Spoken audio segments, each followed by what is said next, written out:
हम श्री कृष्ण जी को लीलाधर समझा करते थे, लीलाधर कहा करते थे। वे लीलाधर नहीं हैं, उनकी लीलाएं तो बहुत सीमित हैं और उनकी लीलाओं से मोक्ष नहीं हो सकता।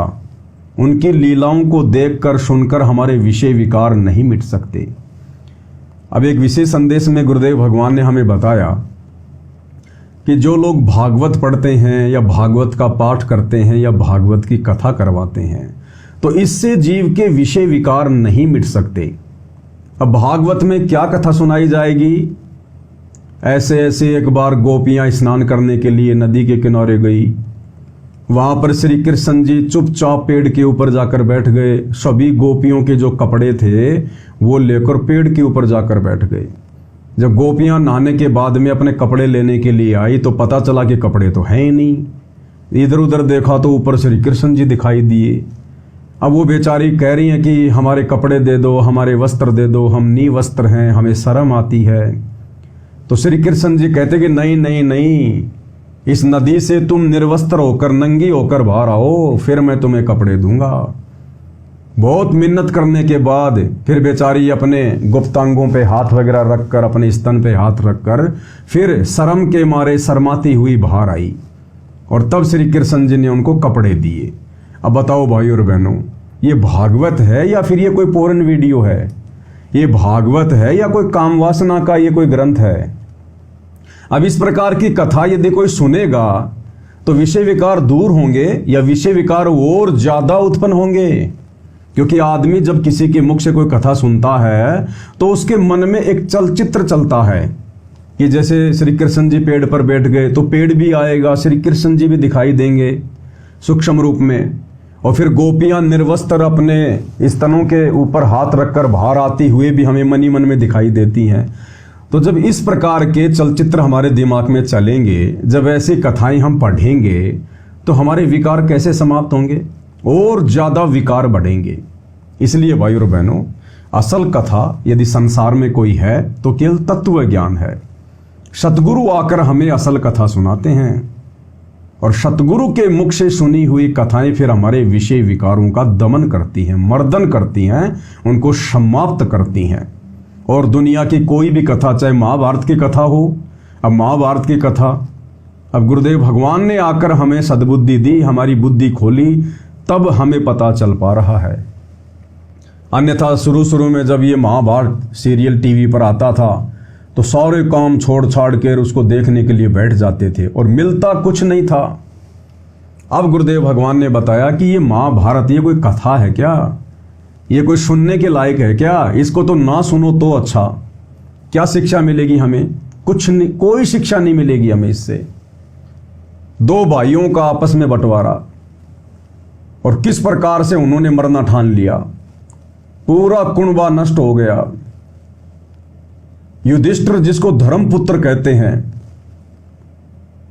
वो जुआ खेल के और अपना राज्य उसने हरा दिया। अब बताओ ये महापुरुषों के लक्षण, जुआ खेलना, ताश खेलना, शतरंज खेलना, और तो और जुए में अपनी औरत द्रौपदी को भी लगा दिया। अब बताओ कौन से एंगल से हम इसको एक अच्छे सदग्रंथ की मतलब संज्ञा जो है वो दे सकते हैं?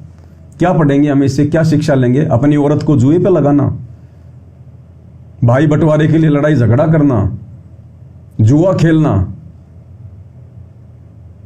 गुरुदेव कहते हैं इन महापुरुषों को, जिनको दुनिया अनजाने में महापुरुष की संज्ञा दे बैठी, भीष्म पितामह, कर्ण, द्रोणाचार्य, परमात्मा कहते हैं इनकी तो शक्ल भी ध्यान नहीं आनी चाहिए, इनका तो नाम लेना भी अशुभ है।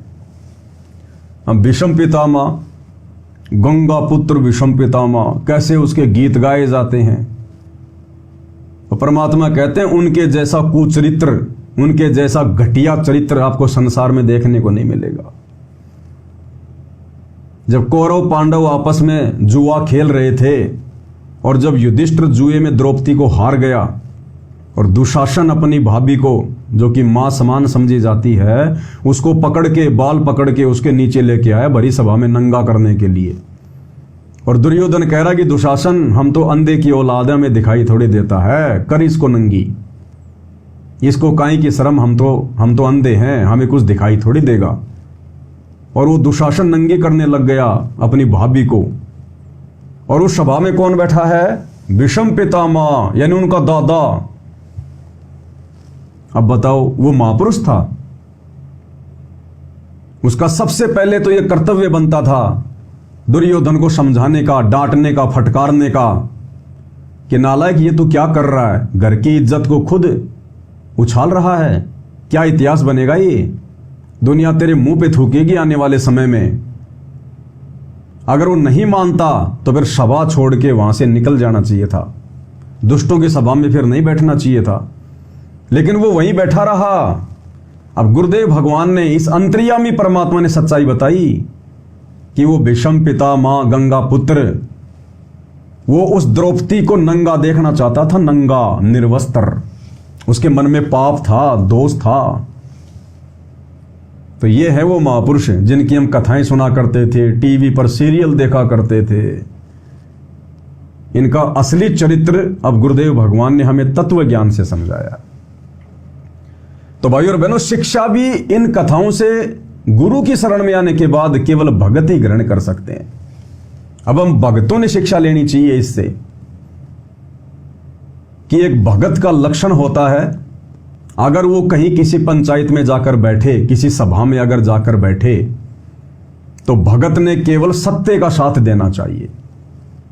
अगर कोई गलत निर्णय कर रहा है, कोई गलत बात कर रहा है, तो भगत ने उसको स्वीकार नहीं करना चाहिए, उसको टोकना चाहिए।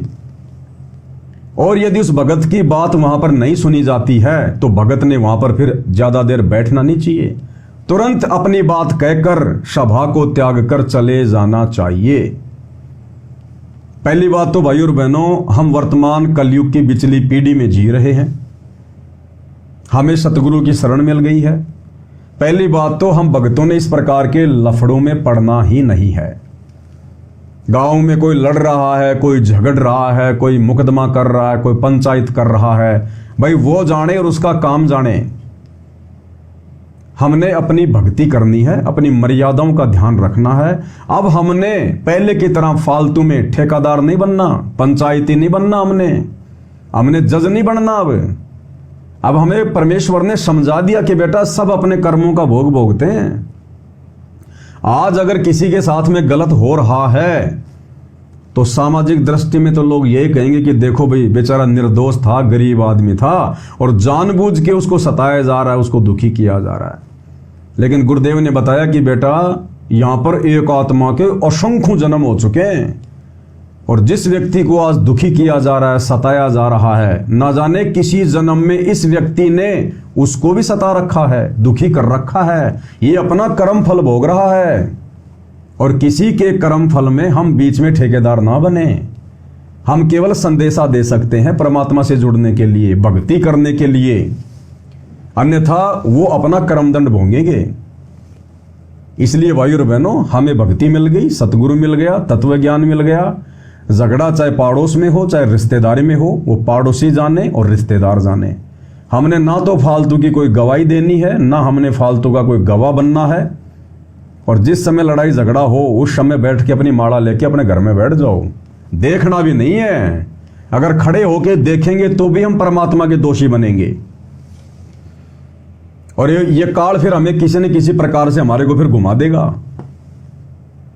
फिर आई विटनेस में आपका भी नाम लिख दिया जाएगा कि साहब जिस समय लड़ाई झगड़ा हो रहा था, जिस समय ये लोग मेरे घर पर आए थे डंडे लेके, हथियार लेके, उस समय वो फला फला है, वो रामचंद्र दास भी गेट पे खड़ा होके देख रहा था। तो उसी समय पुलिस फिर आपके भी ले लेगी बयान, आजा भाई, बोल भाई तूने क्या देखा। अब आप क्या कहोगे बताओ। अगर ये कहोगे कि मैंने नहीं देखा तो ये झूठ हो गया, और देखा और यदि फिर आप उनके बीच में पड़ोगे फिर आपकी भक्ति डिस्टर्ब हो जाएगी। तो वर्तमान में तो भाई और बहनों, हमने बिल्कुल हर प्रकार से आंख बंद कर लेनी है संसार से। कौन लड़ रहा है, कौन झगड़ रहा है, कौन मर रहा है, बाढ़ में जाओ। ये दुनिया, ये काल का लोक है, यहां कभी शांति नहीं हो सकती। अगर शांति होगी तो सतगुरु के चरणों में आने से, सतगुरु की शरण में आने से, उनकी भक्ति से, उनके आशीर्वाद से। तो हमने किसी प्रकार के लफड़े में नहीं पड़ना है और अपनी भक्ति पे हमने ज्यादा ज्यादा ध्यान देना है और फालतू के लोगों के साथ में ना हमने व्यर्थ में उठना और बैठना है। अगर उठोगे बैठोगे, कल को कोई दो बात हो गई तो उसमें आपको भी बीच में ठोक दिया जाएगा। इसलिए परमात्मा कहते हैं दुनिया से ती दोस्ती, पड़े भजन में भंग, एकाएकी राम से के साधु के संग। तो प्रसंग चल रहा था महाभारत का। तो शिक्षा भी इन ग्रंथों से सतगुरु की शरण में आने के बाद, सतगुरु के सत्संगों को सुनकर भगत ही ग्रहण कर सकते हैं।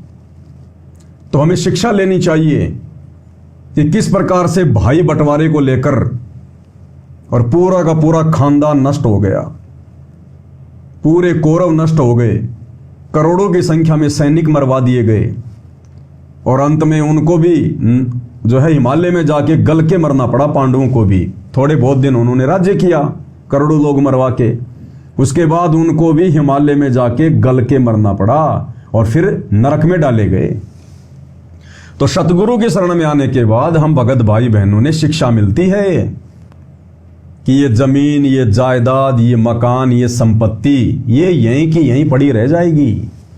और ना जाने कितने लोग इनके ऊपर मुकदमे कर करके मर गए, लड़ाई झगड़ा कर करके मर गए, रजिस्ट्रियां करवा करवा के मर गए।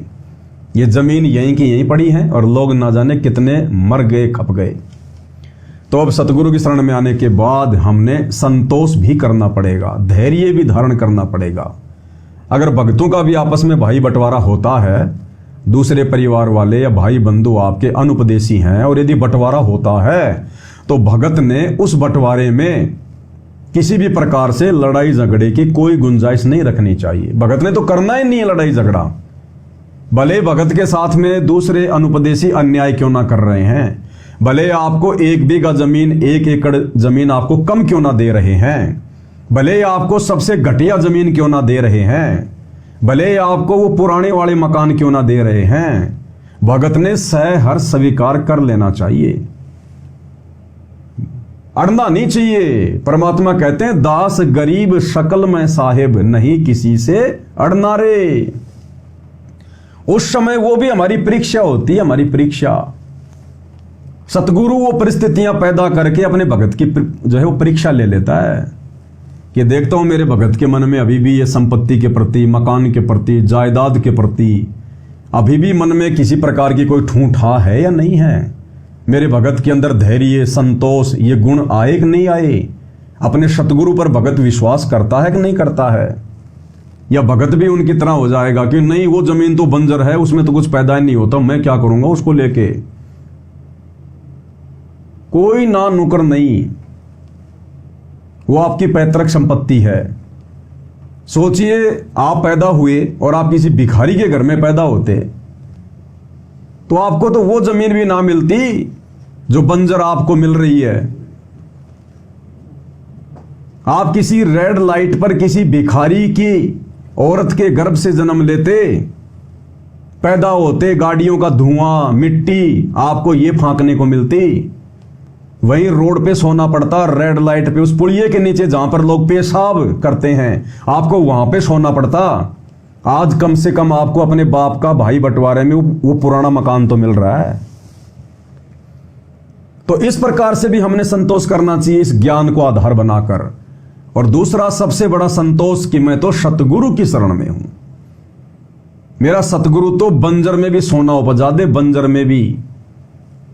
जब धना भगत के खेत में परमेश्वर ने बीज भी नहीं डालने दिया, धना भगत खाली छोटे छोटे कंकर फेंक के आ गया और परमात्मा ने तुम्बे में जवार दे दी। हो सकती है क्या?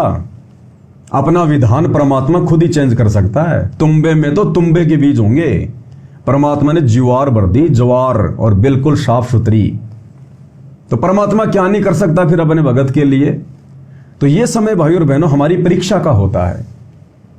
अब मान लीजिए आपका सतलोक जाने का समय आ रहा है, अब हमें तो पता नहीं चलेगा ना, वो तो सतगुरु को पता है कि हमारी भक्ति पूरी हुई कि नहीं हुई, हम कब जाने योग्य बनेंगे। मान लीजिए हमारा सतलोक जाने का समय नजदीक है और इधर भाई बंटवारा आ गया, और उस समय आप किसी न किसी बात को लेकर लठ लेके खड़े हो जाओगे, तो आपके तो अंदर सब कुछ सिस्टम चेंज हो जाएगा। मन में वही मनीलता, दुष्ट विचार, तरह तरह के विचार। तो इसलिए भाई और बहनों, हम भक्तों ने वर्तमान में हर प्रकार से संतोष ही करना पड़ेगा, क्योंकि लक्षण बताए ना परमात्मा ने भगत के 16 आभूषण है। ये हमने सतगुरु पर विश्वास रखना है, जमीन ना होगी तो भी परमात्मा दे देगा। एक सत्संग में गुरुदेव ने बताया कि ये परमात्मा, जब तुम अपने घर का दरवाजा खोलो तो तुम्हें नोटों से भरा हुआ मकान मिले, नोटों से भरा हुआ, और दुनिया के किसी भी बैंक से जाके तुम मिला लेना, किसी भी बैंक से, अगर जरा भी नंबर में कोई उकचुक मिल जाए तो ये वो परमात्मा है।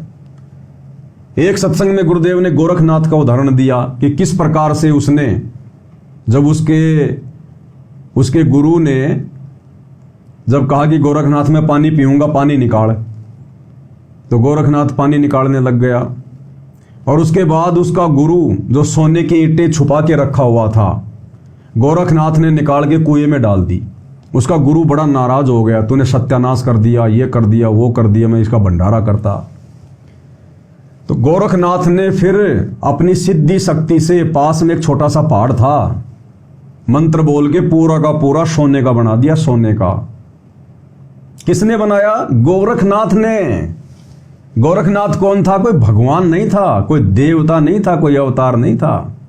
आप और हमारे इतने दो कोटि का जीव था। थोड़ी बहुत अपनी भक्ति करके, तपस्या करके परमात्मा से सिद्धियां प्राप्त कर रखी थी, खिलौनों से खेल रहा था, पूरा पहाड़ सोने का बना दिया। और फिर गुरुदेव ने बताया कि बच्चों, जो परमात्मा तुम्हें मिल गया है सतगुरु के रूप में वर्तमान में, ये परमात्मा तो पूरी धरती को सोना बना दे, पूरी धरती को। लेकिन फिर तुम खाओगे क्या? अनाज कहां पैदा करोगे? तो भाई और बहनों, सतगुरु कुछ भी कर सकता है, सतगुरु समर्थ है, लेकिन सतगुरु ने हमसे भक्ति भी करवानी है। सतगुरु ने धीरे धीरे हमारे सारे रोग काटने हैं, हमारे विषय विकार काटने हैं।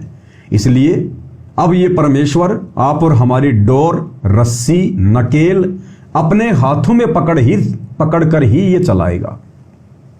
तो हमने हर समय, हर स्थिति में सतगुरु की रजा में राजी रहना है कि जैसा मेरा भगवान, मेरे गुरुदेव जैसा मुझे रखें, जैसा मुझे चलाएं, मैं उसी अनुसार उनकी रजा में राजी रहकर ही प्रसन्न रहूंगा। इसलिए भक्तों ने कहीं कोई आड़ आड़ास नहीं करनी चाहिए। ये सतगुरु का ज्ञान है, सतगुरु के सत्संगों का निष्कर्ष है ये। मैं पवनदास कोई उपदेश नहीं दे रहा, ये बातें मेरे ऊपर भी लागू हैं, आप बातें आप पर भी लागू हैं, सब पर लागू हैं। तभी हमारी भक्ति सफल होगी, नहीं भक्ति सफल हो ही नहीं सकती। अगर आप किसी भी बात को लेकर मनमुटाव कर लोगे, लड़ाई झगड़ा कर लोगे, तो पहली बात तो हमारा अंतःकरण खराब हो जाएगा, समय पर हमारा भजन नहीं होगा, कोर्टों के हम चक्कर काटेंगे, हैं, तारीखों पे तारीखें, दुनिया भर की टेंशन, वकील लूटेगा, और क्या पता केस हार जाएं, जीत जाएं, सजा हो जाए, हमेशा दिमाग में टेंशन रहेगी। तो भक्ति कहां करेंगे हम कर ही नहीं पाएंगे भक्ति। इसलिए परमात्मा कहते हैं थोड़ा खा लो गम खा लो। कबीरा आप ठगाइए और न ठगिए कोई, आप ठगाए सुख होत हैं और ठगे दुख होए। इसलिए भगत को यदि कोई ठग रहा है, भगत को यदि कोई मूर्ख समझ रहा है, पागल समझ रहा है, तो समझने दो। वो कितना खा लेगा, कितना लूट लेगा, और लूट कर खाकर जाएगा कहां? परमात्मा के बच्चे का खाकर कभी कोई सुखी हुआ है क्या? और फिर परमात्मा अपने बच्चे को वो दे देगा, अपने भगत को वो दे देगा जिसकी कोई कल्पना नहीं कर सकता, कल्पना भी। तो हमने अपने गुरुदेव भगवान की रजा में राजी रहना है।